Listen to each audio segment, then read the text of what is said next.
Yeah, Wilson was on before. No, she was. Yeah.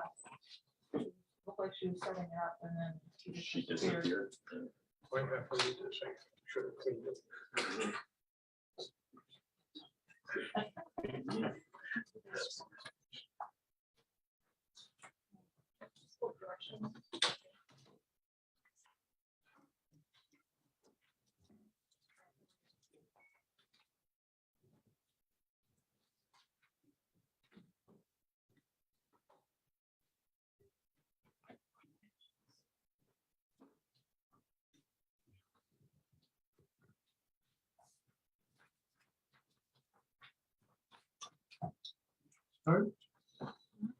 I'll call the meeting of the Corbin County Board of Commissioners to order. Please rise for a moment of silence, prayer, and pledge of allegiance.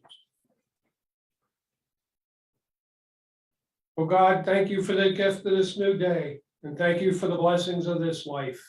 Family, friends, work, and purpose guide us as we discuss, plan, and dream together. Help us to make wise and just decisions. Amen. I pledge allegiance to the flag of the United States of America and to the republic for which it stands, one nation, under God, indivisible, with liberty and justice for all.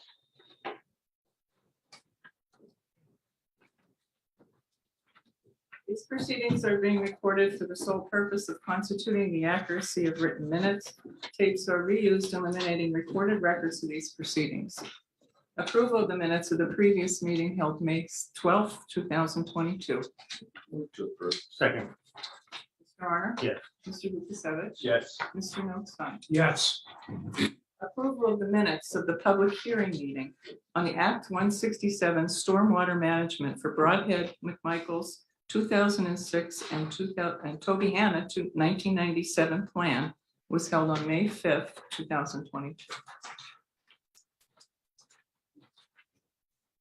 Motion approved. Second. Mr. Arner? Yes. Mr. Lukasevich? Yes. Mr. Notstein? Yes. Are there any guests concerning county business at this time? Yes, ma'am. I don't know if this is the right time or not, but I would like to tell you how wonderful a job that Ann Horrigan has done over the years with our senior citizens. And I just want her to know that I'm out here and I appreciate all that she does, all the hard work that she has given the area agency on aging over all the years. And I want to thank Ann Horrigan. Thank you very much for those comments, and just quick comments on that. We're at the height of the games and numbers are down a little bit, unfortunately. Might be because we lost quite a few, I'd say, unfortunately, and people are a little afraid to go out yet, but it's a little scaled back. But mark your calendars for May 2nd of next year for about 10 days. Put it on our calendars so I can attend more events. I got one down and one to go. So, but I thank you very much. And I think there's one thing that we agree on 100%. And as long as we're there, I'd say that we'll continue that as much as we can, because so many of our seniors look forward to it. And the quick blurb on that is the senior centers. The lack of participation, I guess I should say, is that when we were going out to celebrate the 50th anniversary of it, the numbers were really low, and people were questioning us on, why aren't we getting the meals or things of that nature. Well, we have to have the numbers coming out to the centers to justify the delivery of the meals. So I don't know why we are not getting the seniors out there like we should be. The more we get out there, the more funding we get as well, and the more services that we can provide. So it's extremely important that, people like yourself encourage others to go to the senior centers and attend the senior games. But thank you for bringing that up. Any other guests? Hearing none, we'll move on. Next item, for adoption, a proclamation acknowledging the month of May as National Drug Court Month. This is proclamation number 2022-013. Motion to adopt. Second. Mr. Arner? Yes. Mr. Lukasevich? Yes. Mr. Notstein? Yes, This time I'd like to read the proclamation, Carbon County, Pennsylvania, proclamation designating May as National Drug Court Month. Proclamation number 2022-013.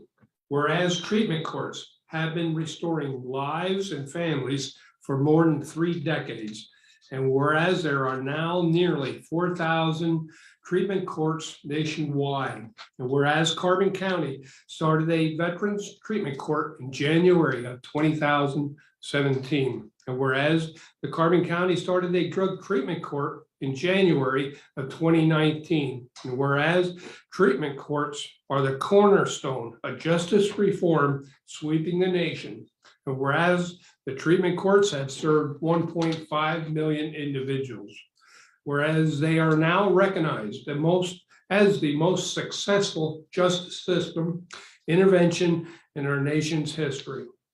Whereas they save an average of $6,000 for every individual they serve.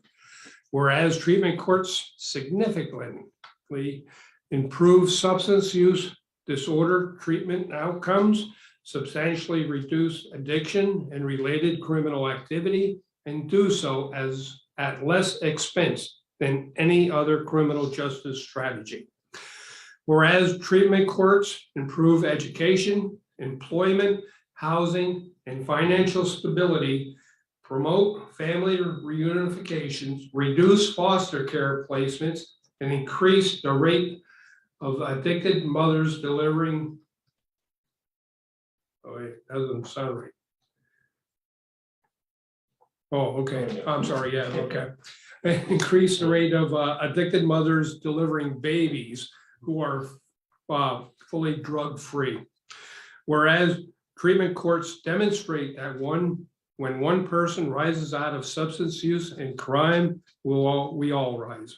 Now, therefore, be it resolved, the Carbon County Board of Commissioners designate May 2020 as Drug Court Month and further recognizes the positive impact that both the veterans and drug treatment courts have on the Carbon County community. Adopted this 19th day of May 2022, signed by the Board of Commissioners and tested by Eloise Honor, Administrator. And I'd like to continue a little bit on this.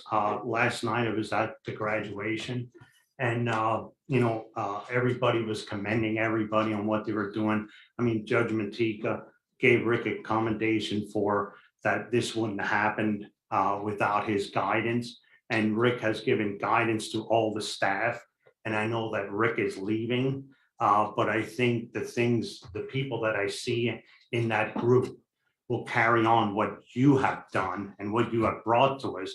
And looking at them, they're going to bring also new ideas to carry on what you started. So I think we're well blessed that we have this group here.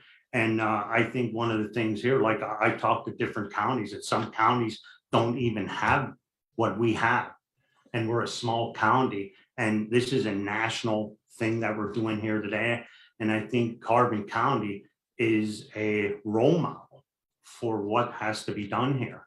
And I think Carbon County and the residents and some of these people, they straighten their lives out.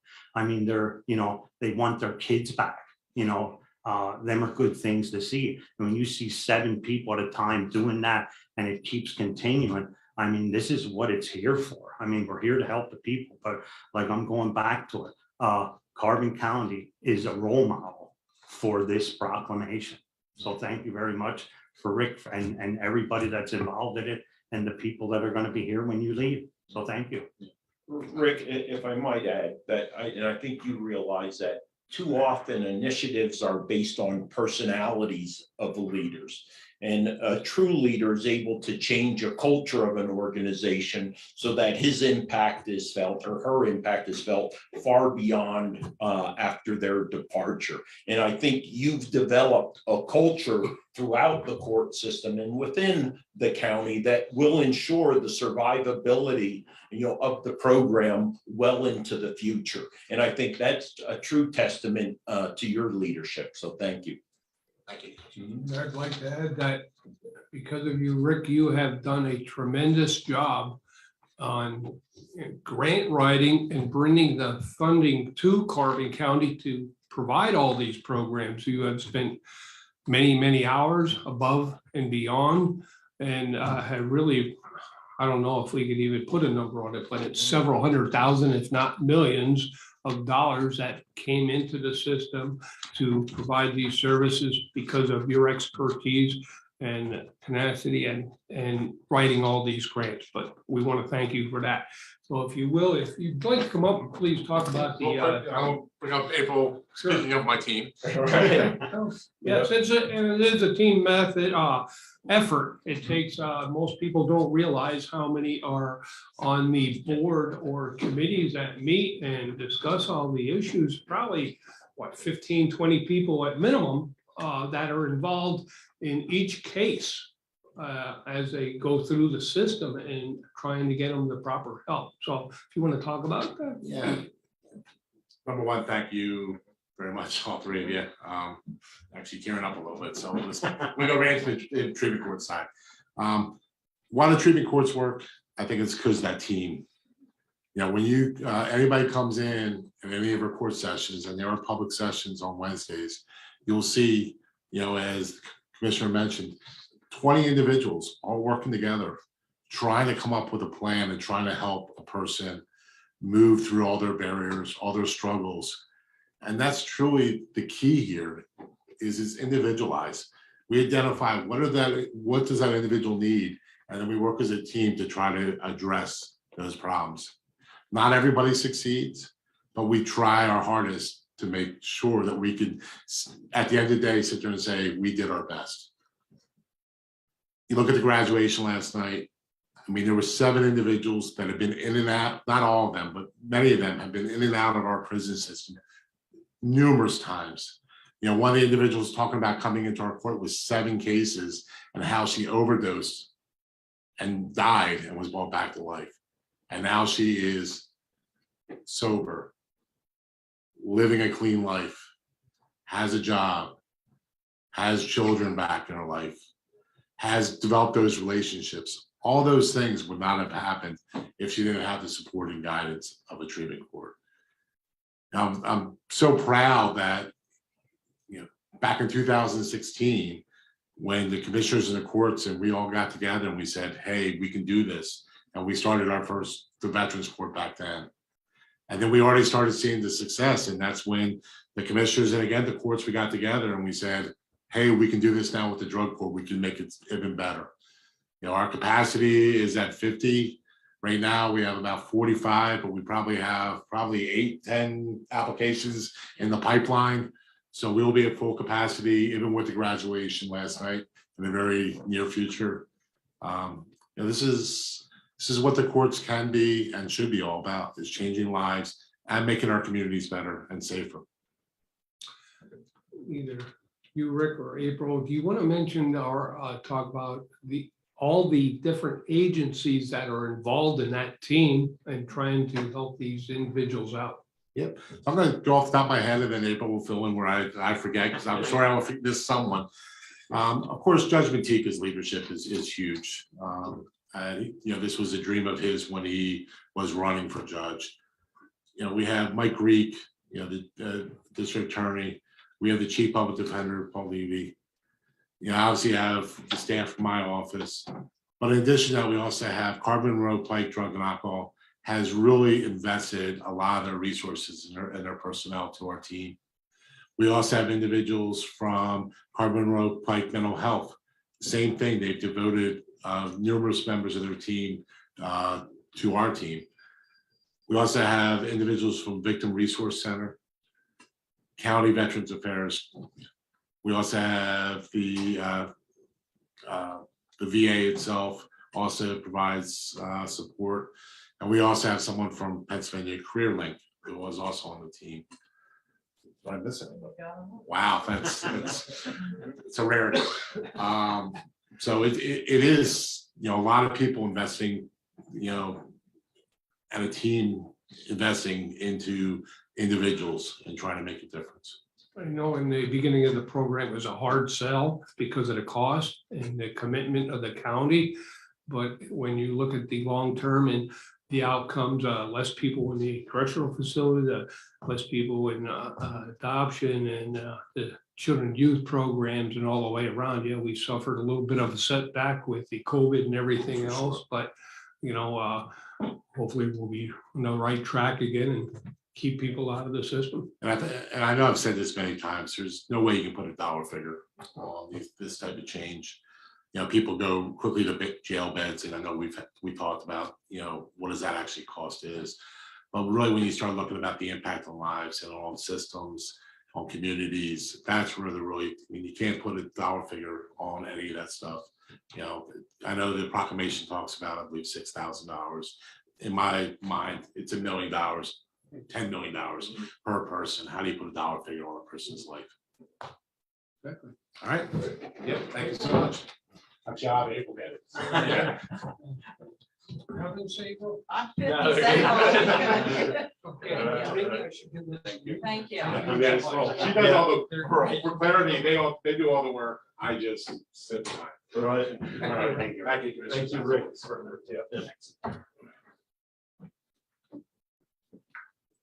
Okay. Going. The report of executive sessions held. There was one executive session held on May 18th, 2022 at 11:30 a.m. for personnel reasons. Department reports, the budget transfers. Motion approved. Second. Mr. Honor? Yes. Mr. Lukasevich? Yes. Mr. Notstein? Yes. Journal supplemental appropriations. Expenditures, approval of check numbers 228507 through 228646 for expenditures to the general fund clearing account totaling $1,423,365.47. Motion approved. Second. Mr. Honor? Yes. Mr. Lukasevich? Yes. Mr. Notstein? Yes. The treasurer's report. Move to accept. Second. Mr. Honor? Yes. Mr. Lukasevich? Yes. Mr. Notstein? Yes. Personnel report for county departments. Motion approved. Second. Mr. Honor? Yes. Mr. Lukasevich? Yes. Mr. Notstein? Yes. The acknowledgements for courts and row offices. Motion to acknowledge. Second. Mr. Honor? Yes. Mr. Lukasevich? Yes. Mr. Notstein? Yes. Correspondence was received as listed. Copies will be made available to the press upon request. Adult probation. For approval and execution, a memorandum of understanding between the county and the Administrative Office of Pennsylvania Courts awarding funding in the amount of $11,940 for discretionary grants to support both the Carbon County Veterans Treatment Court and Drug Treatment Court for fiscal year 2021-2022. Funds will be utilized to purchase drug testing supplies and incentives. The application was approved on March 3rd, 2022. Agenda items number 22114 and number 22115. Motion approved and execute. Second. Mr. Arner? Yes. Mr. Lukasevich? Yes. Mr. Notstein? Yes. Bid rejection. For approval, recommendation from the purchasing manager to reject all the bids received for the Muck Chunk Opera House HVAC project via pen bid opened on April 28th, 2022. Move to approve and then on discussion. Second. Yeah, simply to clarify that while the purchasing manager has asked us to reject it, it came out of a request originating from the Mock Chunk Opera House. And therefore I would direct any specific questions to the concerns with the bids to the Mock Chunk Opera House. Correct. Mr. Arner? Yes. Mr. Lukasevich? Yes. Mr. Notstein? Yes. Boards and authorities, Children and Youth Advisory Board, reappointments to 3-year terms to expire May 1st, 2025. Diane Lukey of Jim Thorpe, Pennsylvania, Kathleen Schwick, Lehighton, Pennsylvania, and David McAndrew Jr. of Summit Hill, Pennsylvania. Second. Mr. Arner? Yes. Mr. Lukasevich? Yes. Mr. Notstein? Yes. CCT Lanta for an approval and execution. The 2021-2022 third quarter MATP report for submission to the Pennsylvania Department of Human Services as prepared by Lanta. Move to approve and execute. Second.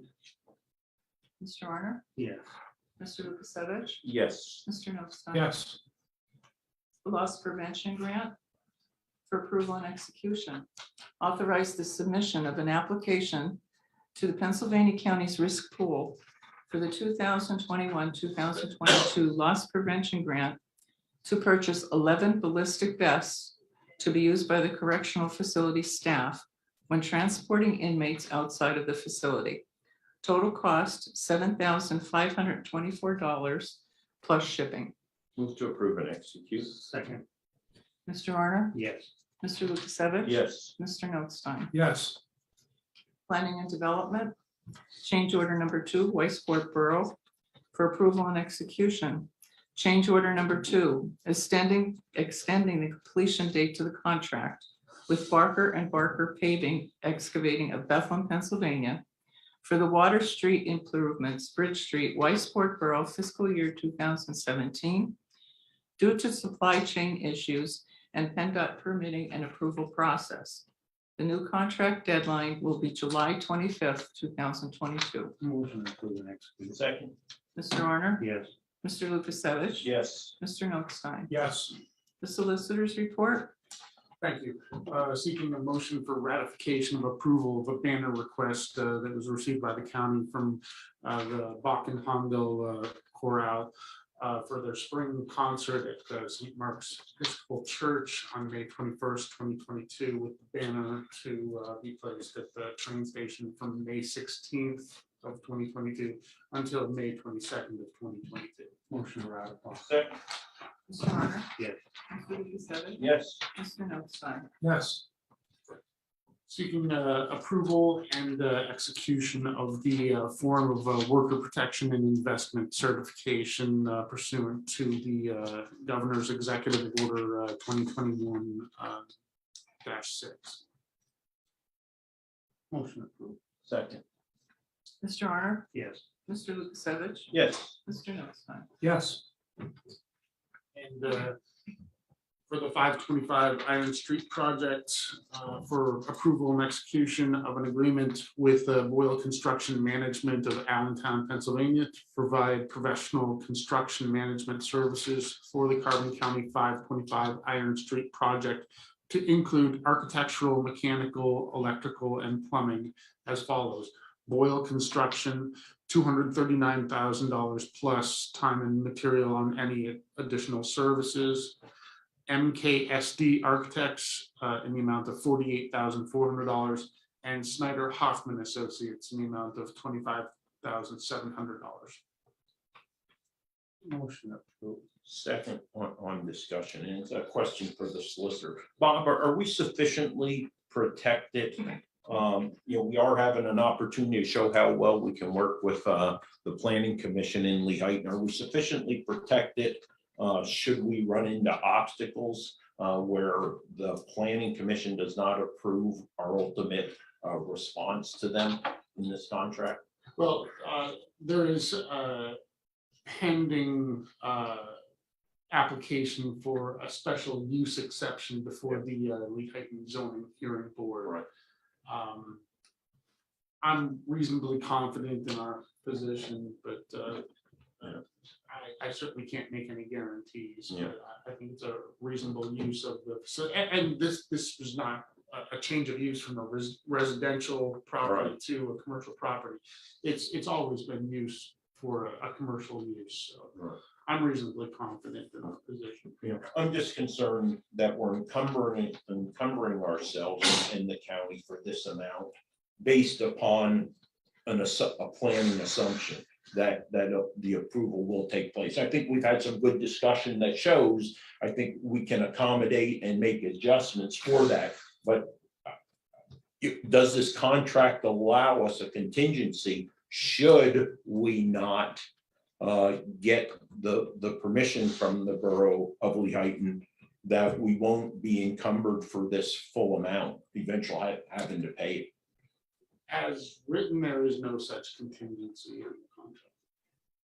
And I think where we're heading, I think what brought a little heads up here was, I think, the 50 employee capacity. Yeah.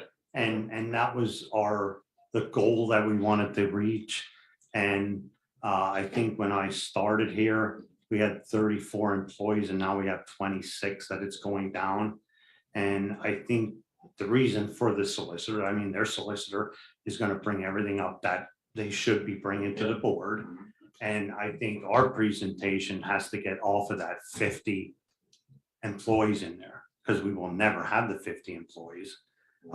Maybe one day, but if you look at any counties that are across the state, their complements are 100 and they only have 60% of their employees. That's standard.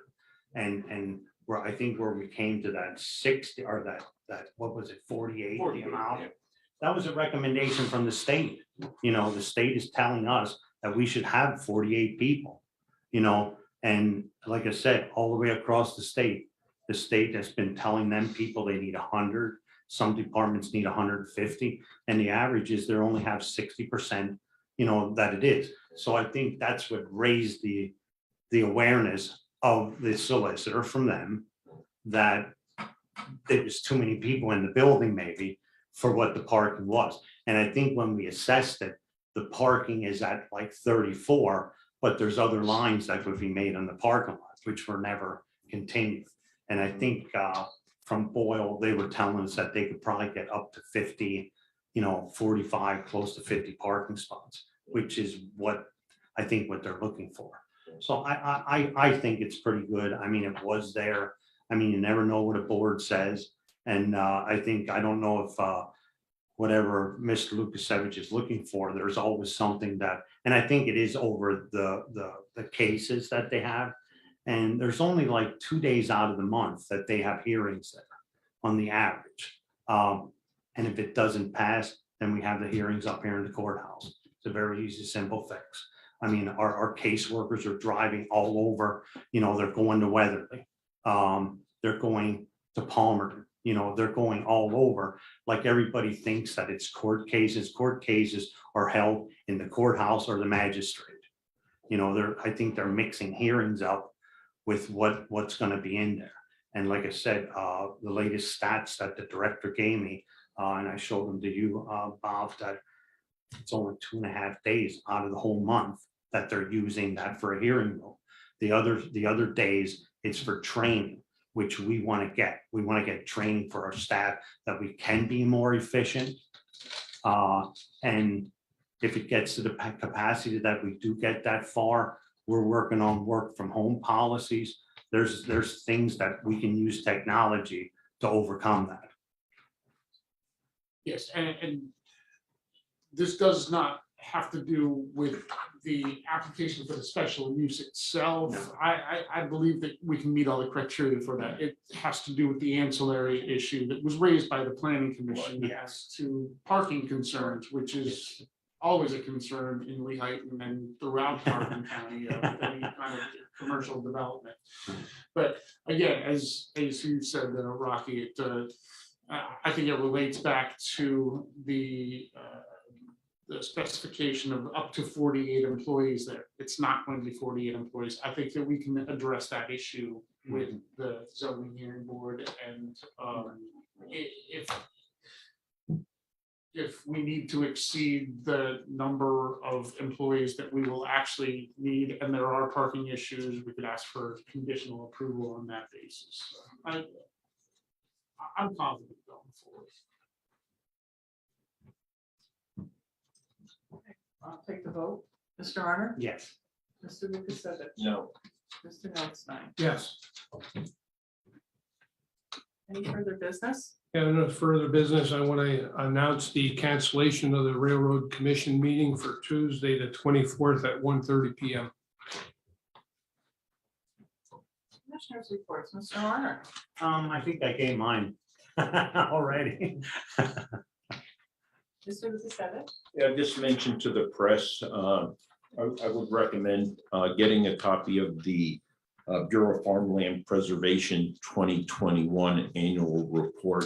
One, because it's going to tie into, the report will tie in directly into the ballot initiative in November, which is going to support ag land preservation and open space. Because as a quick review, I saw that the county has facilitated the protection of over 13,000 acres through agricultural easements of about 1,820 acres, and then clean and green 11,664. I think most of us realize that we're kind of the safety valve for the Lehigh Valley when it comes to housing. It's extremely increasingly limited availability of housing in the Lehigh Valley. They're going to continue to see pressure, and that pressure is going to result in a migration into Carbon County, and that's a double-edged sword, right? Tax base is a good thing, but at the same time, it provides an inordinate a challenge to our infrastructure and our quality of life. So that ties into what we're doing in regards to ag land preservation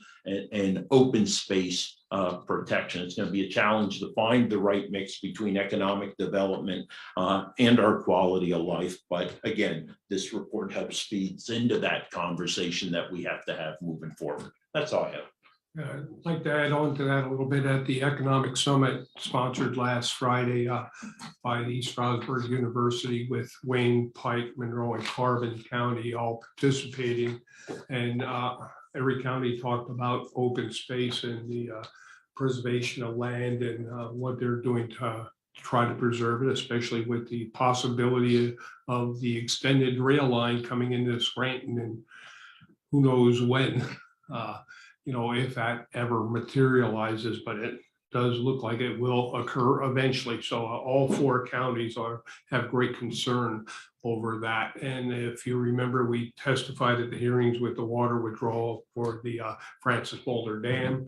And one of the things I forgot to mention Friday, the people downstream are the ones that better start getting concerned as well and supporting the land preservation, because they look at the Bethlehem Water Authority has 2 reservoirs, and I didn't find a number yet of how many acres of land that covers. And you know, and we don't get too much money out of that. We get some payment in lieu of taxes, but it's extremely low for the amount of acreage that is involved in the reservoirs for in particular, city of Bethlehem and surrounding areas, that millions of gallons a day.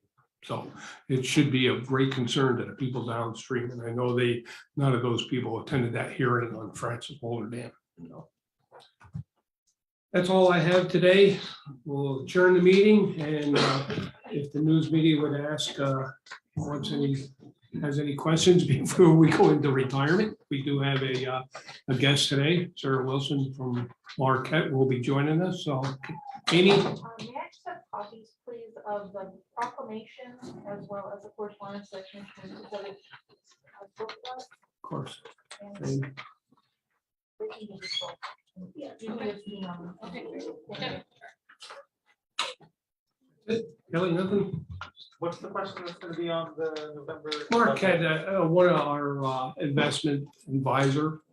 She's going to be. The November election. Initiative. Oh, the ballot, November, yeah, that's the bond issue for farmland or land preservation for farmland, open space, et cetera, forest. Looking at a $10 million bond, and it'll be a question on the ballot in November. Okay. Okay, sorry. Okay, Thank you. okay.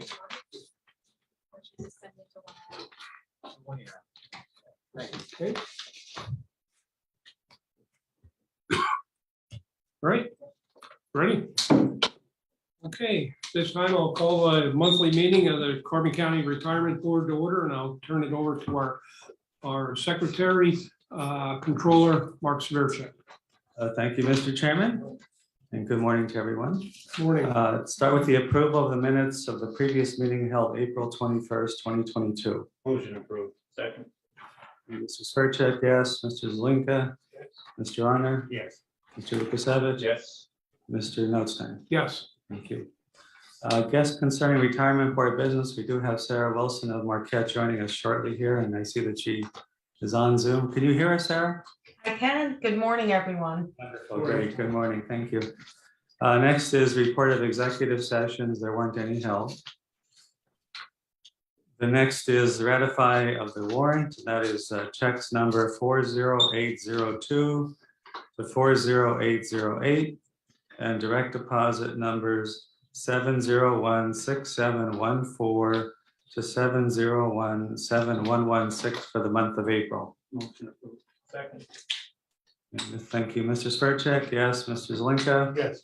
Mr. Honor. Yes. Mr. Lukasevich. Yes. Mr. Notstein. Yes. Thank you. The next thing is the report of retirement activity for the month of April. And we had 3 retirement refunds, 2 superannuation retirements. And of note, there was our longtime serving solicitor, Dan Miscavige, with over 20 years of service. And 1 retiree passed, Mr. John Pittook, 38 years of service to Weatherwood, and express condolences on behalf of the retirement board to his family. And we had monthly benefits of $468,003.73. Option 4, $2,777.54, and refunds of $99,356.43 for total disbursements for the month of April of $480,137.70. The portfolio value as of end of April was $86,865,487. And I also would like to provide the prior week's result as well. As of May 13th, it's $85,166,042. Of course, we're going the wrong way, as most funds and investments are, but I know that a lot of market turbulence going on right now, and Sarah's going to address that shortly for us. Any questions on that? Next, we did receive a correspondence from David Reichert of Corn Ferry, the county actuary, and I did share that with the board. And basically, he is recommending at this time that that Carbon County change their assumed rate of return from 7.5% to 7.25% because of the expectation that market returns will continue over time to decline, not increase. I know that Mrs. Wilson had the same recommendation as well. So I don't know, Sarah, would you like to provide the input at this time for the board? Just to say, we've talked about this for several years, trying to lower that. We understand that, you have to put something in the budget. The one thing is that you've come off with a great year last year in returns, which means that the ADC is going to be lower this year. And so with that shift down to the 7.25, it's not going to be as much of an impact as if you were to wait for a couple more years, because looking at this market right now, we're in some very negative territory. So I understand it's, a budget. And if you can do it, I think for the health of the fund, it makes sense, because long term, this is really going to have an impact in this market. It's going to be a lot harder to hit 7.5. It's actually going to be a lot harder to hit 7.25. So if you can do it this year, I would recommend following the actuarial advice as well to do it. And is this something like the longer we wait, the worse it gets? I mean, it's like, it's like, is it good to do it now? I mean, you're saying, is that your recommendation? I mean, if we're gonna wait till next year, and what's gonna happen if they don't hit the mark at 7.5? What are our consequences there? So what happens is that, we know that over the course of, time, you're going to have some years that aren't going to hit 7.5. You're very well funded, but as the market returns, and we talked about that, and we'll look at the portfolio, one of the reasons why you went into real estate and infrastructure is to diversify, because we know that the market is not going to do that. So now is probably the better time. If you wait in 2 years from now, and let's say we have back-to-back negative returns for each year, it means that you're going to have to put more into the ADC, and your funding level is going to go down. So it will be harder and harder to hit that 7.5. So yes, it would be better to do it now than wait a year or 2 years if you can afford it. I do understand that there is, a budget and you have to, try and, meet your budget and be able to do it. I would say, based upon our investment consultant's recommendation, our actuary's recommendation, the fact that the fund hit an all-time high as of 12/31 of 2021, the fund is well funded. I would actually make a recommendation that we proceed to do this now. So is that a motion? I'm sorry, that is a motion, yes. Well, then I would second that motion, Mark. Thank you. All right, Mr. Svercek, yes, Mr. Zelinka, Yeah, yes. Mr. Arner, Yes. Mr. Lukasevich, Yes. Mr. Notstein. Yes. Great, thank you. And thank you, Sarah. You're welcome. All right, next we would move on to the solicitor's report. Is there anything from our solicitor? Nothing to report. Thank you. And next, Sarah, back to you for your review of the first quarter results for the pension fund. Okay, so I'm gonna go and share my screen, and so you can see, and I know you've got your books in front of you as well, so just tell me if you can actually, let's do that. All right, can you see this? Yes. Yes. Perfect. So let's just take this in mind that, we do have a lot of things that have changed, but I just want to talk a little bit about the first quarter and kind of go through a market update when we look at this. So when we look at real GDP, let's go to this graph right here. You can sit there and you can see that, there it goes down quarterly. That was the beginning of this pandemic. And then we saw really nice, it went up year over year, and now it's starting to go down. And then we have, a negative there. And look at these predictions. We're looking that GDP is going to go down a lot more in the next 6 to 18 months. We expect economic growth to rebound for the rest of 2020. That has obviously changed in the last month or two. And we look at short-term interest rates down below, and we look at the future markets projection, and then we look at the Fed. Now, this was as of 3/31. Now, we know that the Fed came out and they raised rates again at 50 basis points. They're trying to curb inflation. Inflation came out at 8.3, where the market was expecting 8.1 year over year.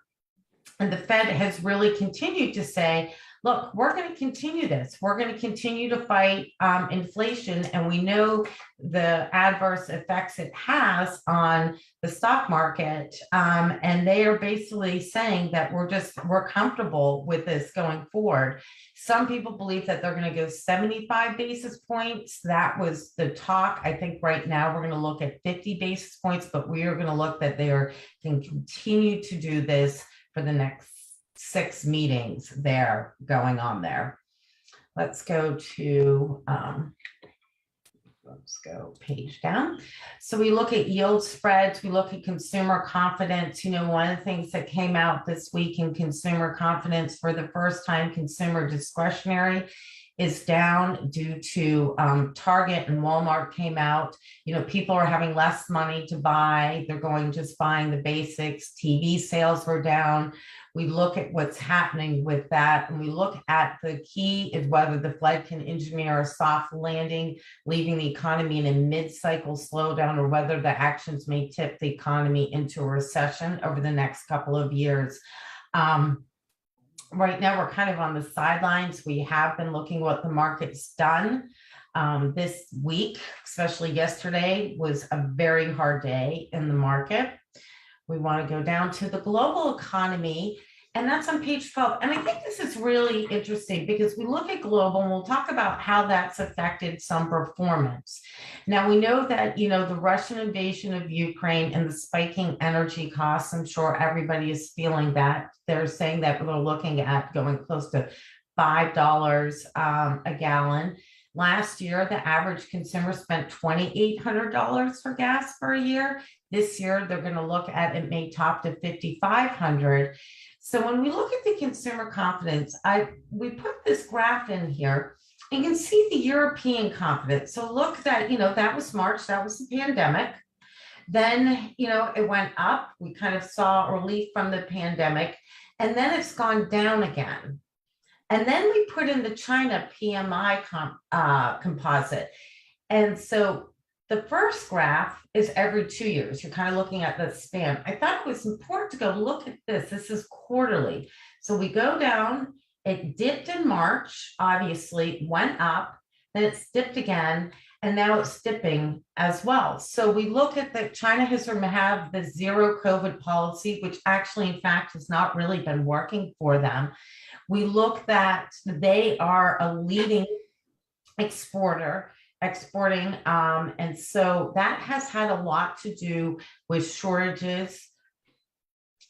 And when we look at the global asset class performance on page 13, I'm going to show you emerging market equities. One of the things that happens in a down market, and you will see, and we'll talk a little bit about that and the exposure you have to it, when the market starts to rebound, emerging market equities will start to rebound much faster. We look at the US equities for the trailing 12 months. For the 1 year, it was 11.9. It was down the quarter, 5.3. International is 5.2. And then we go look at commodities, up 49.3%. And for the quarter, 25.5. We look at US REITs were down 5.3 for the quarter. You actually had some positive performance in your real estate manager, and 1 year, 23.6. When we turn the page to page 14, you can look at consumer discretionary. That is also gone down, as I mentioned before. And what we have found is consumers are going to have a very hard time trying to buy anything but the basics in this current marketing when we see this inflation going up. Energy obviously is up for the year, 64.8. And then we look at value stocks, and this has helped you. And I do have some updated performance to share with you as well. Value stocks, top growth stocks for the first time since Q1 of last year. Last year, we saw some volatility as well. Previously to that, value stocks have underperformed growth stocks, but we still believe that having that little tilt helps protect the market in the down there. And then US stocks have outperformed non-US equities in such episodes. And I said that we'll probably see more of a rebound in there. And then we look at US fixed income on 15. Interest rates rose sharply across the yield curve. Right now, bank, if you went to get a mortgage last year, we were almost at 0%. They were about 2.7. Now we're looking at mortgages at 4.5. And it just came out. April came out today with April housing sales, and they have been sales of previously owned homes in April are the lowest pace since the COVID pandemic started. We're going to start seeing for new home buyers, especially young home buyers, it's going to be difficult out there because savings are going to start to be used to be able to do the day-to-day. We see rents going up. And then are there any questions so far on the market? All right. We can redo that. Let's go to your portfolio overview. So let's look at what's going on. That's page 20. All right, so observations, you were at 91.5 for the quarter, March 31st. You did have a net investment loss of 4 million, but you returned 4.1 versus a policy index of 4.2. For the trailing 12 months, you actually had a net investment gain. So that's March to March when we looked at it, of 6.4, and you returned 7.2.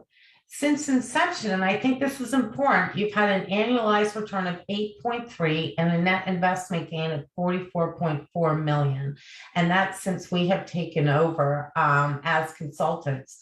And I think that's important because at 8.3, you could say, all right, we just talked about lowering your actuarial assumption, and you could say your 8.3 is, look, we're beating it.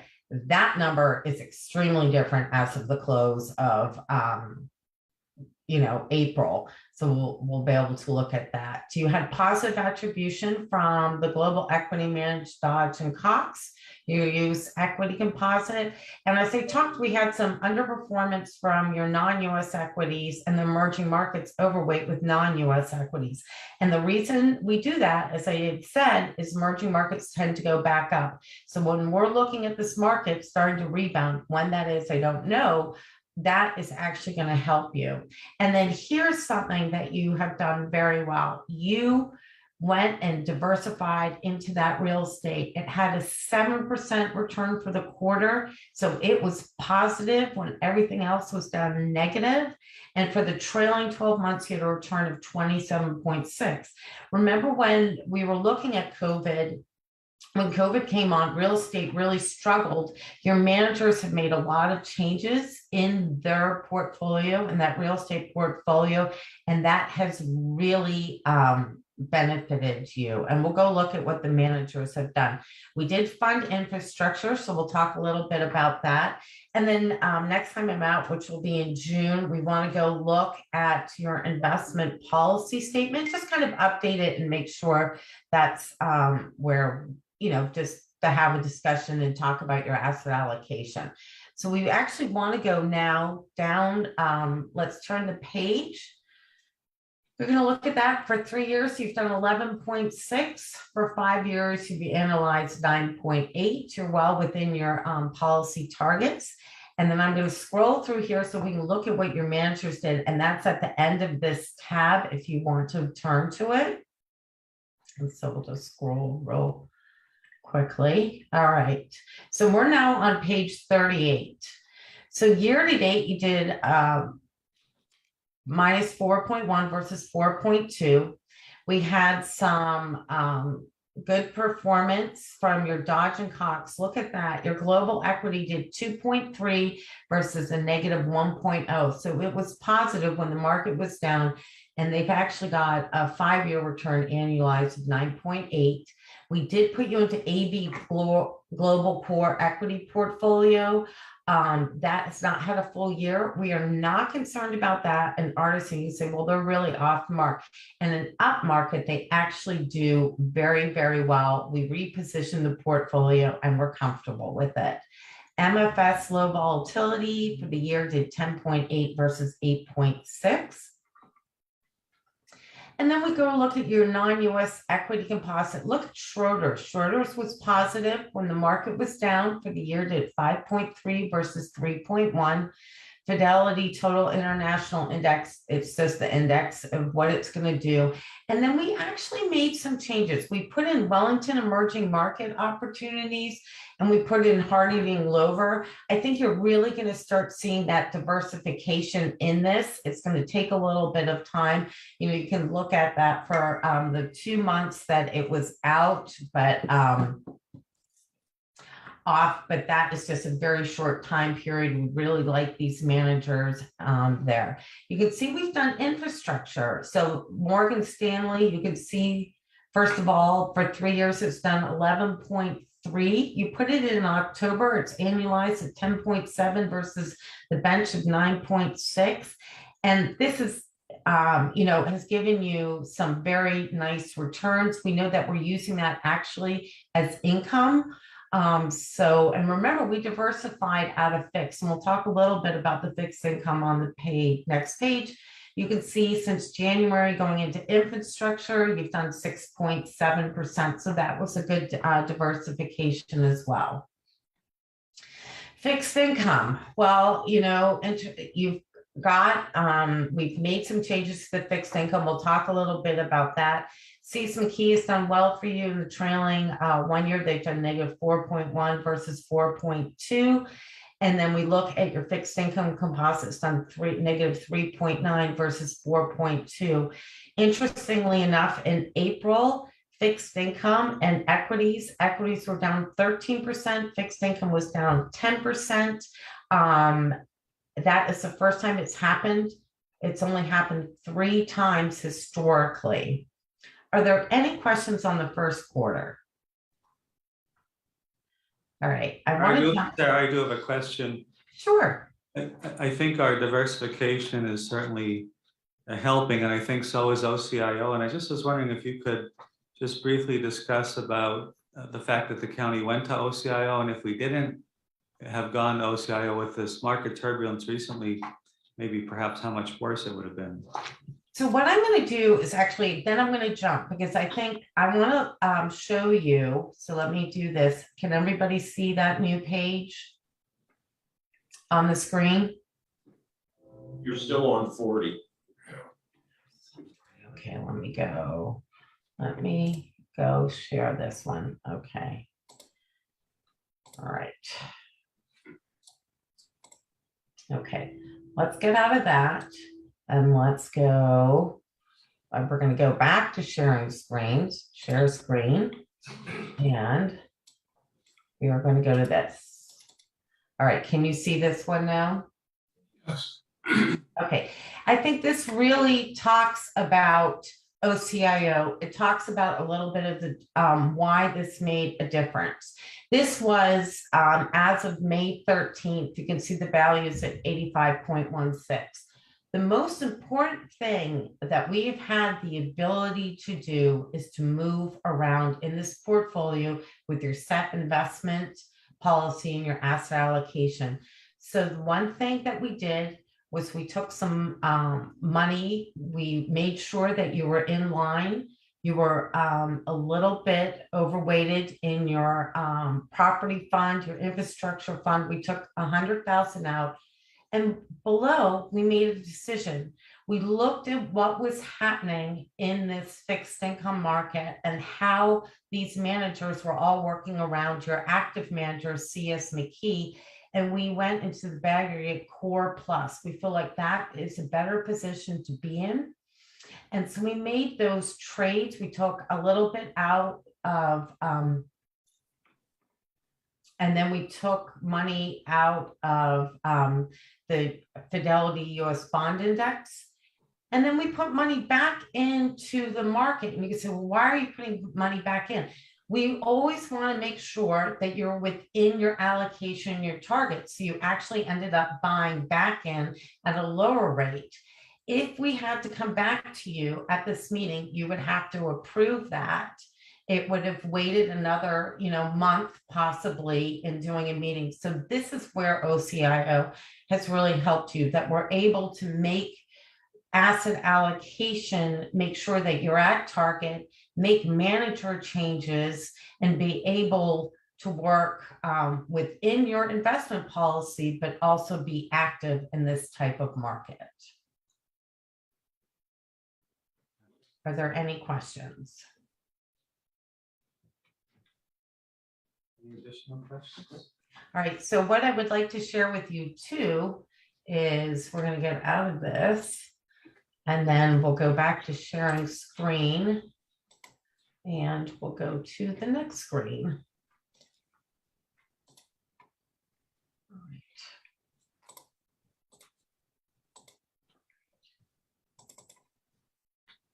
All right, can you see that? Oh, we're going to go back and share the screen.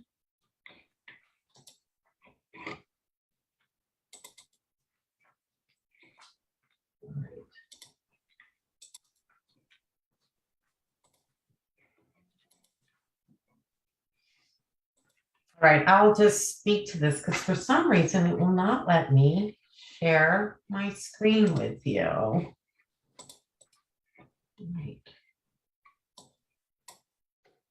Okay, the other thing that we have is when we look at the asset allocation, this is again for the OCIO, just want to say that briefly, as of April 30th, the fund was down 5.9 versus 6.3, and year-to-date 9.7 versus 10.2. So in that down market, we've been able to outperform there. And unfortunately, every single asset class currently is negative. I mean, there's really nowhere to hide in this market. Are there any questions? I don't hear any. No, I hate to be the deliverer of bad news. It's been very hard, this market. I think you're well diversified. You're positioned not to take as much going down in the market. Obviously, we're keeping our eyes on it. We're looking at it. We are running our asset allocation sheets to make sure that you're not off target. At one point, since the move of this market this week, we may not bring you totally back to target. We are talking about instituting, going back a little bit at each time. It is a lot of bad news. There are some good news, and that's what's, hopefully going to, continue to not be as negative in this market. Corporate earnings, we've got a lot of earnings coming out there. And remember, 2 years ago, when money was very cheap for these corporations, they were able to borrow, they were able to get some cash on their balance sheets. So a lot of the earnings we still feel may not be, they're still going to be positive. So that's going to hopefully keep some of the volatility out of the market. We know that we've got the Ukraine and the Russia crisis, and we know that this inflation, and the Fed is really going to try and keep inflation down. And that with those interest rates, you are going to see a shift in the real estate market. Hopefully they can keep inflation down. And I think that we're just going to have to sit back and wait, and see what comes of it in the next 6 to 9 months. Sarah, this is Chris. Can you explain why under the small mid-cap top holdings, I noticed that Alphabet is listed twice at 2.0 and 2.2%? Okay, let me and what page are you looking on that? That was 40, that is 44. Okay, let me go look at that. I just want to get it for you. Let me just, okay, 40.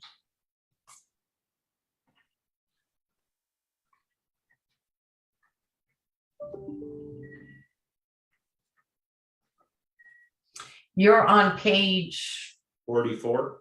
44. All right. It is actually that probably with Alphabet Inc. I will check on that. It could be the preferred as well, but let me just double check on that. Okay, so Could I preferred speak stock to and that? common stock? I know in my own personal portfolio, I had Google stock for about 10 years. And a few years ago, there was a split when they became Alphabet, and it became two different classes of stock. I think that's just what that is. It's two different classes. It is. They did come out with two different on there. And that's also, we believe that, having the index fund, just so you know, you do want to be able to have exposure to that. Till this right now, we have not found a manager that does, that is kind of a core S&P 500 manager that makes sense getting there. So we want you to have exposure to that, but we believe that the more active managers are in the global and international space.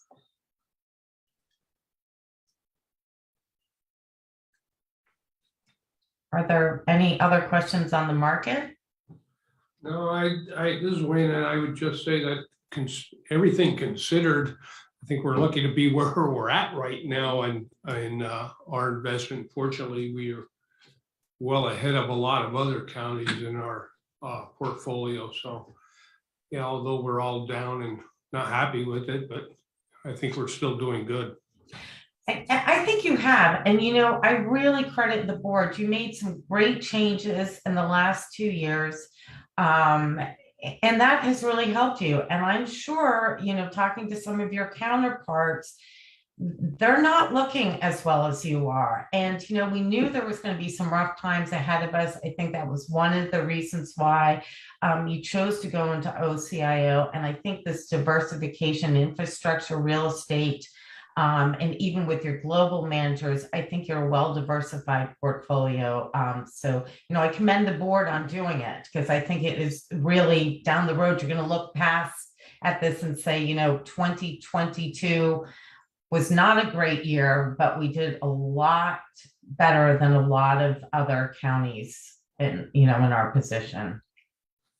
And Sarah, I think that it's Mark. I think it's also important to remember that 2 years ago when the pandemic hit and things looked really dire and the market dropped, what, 20 to 30% and came back, we actually had some really good returns that next year and a half. So now we're in a period of market turbulence again. But because we're long-term investors, just like a lot of individuals, being diversified and following OCIO, I think will, serve the county well as we go forward. I think so too. And you've gone down to 7.25. That's gonna be good for you. And the volatility, I mean, we've all had to live through it. 08 was, a tough time. We've lived through this pandemic. And in the years, you've had some great performance. So it's going to be a little bit tough. I have, lived through it. I've been in this market since the 1990s working in it. And, you just have to kind of get through this. It's not fun being the deliverer of bad news, but it can be much worse. I believe you're attending the meeting in person in June, I think. I am attending the meeting in June in person. I really kind of want, we'll see where the market is. I think what we'll do is we'll have an update on performance, but I also kind of really want to delve down a little bit on the market and, hopefully we'll see some changes on there and talk a little bit about your infrastructure manager and get you some information on that. Great, thank you. Thank you for joining us virtually. Thank you. Any questions for Sarah at this point?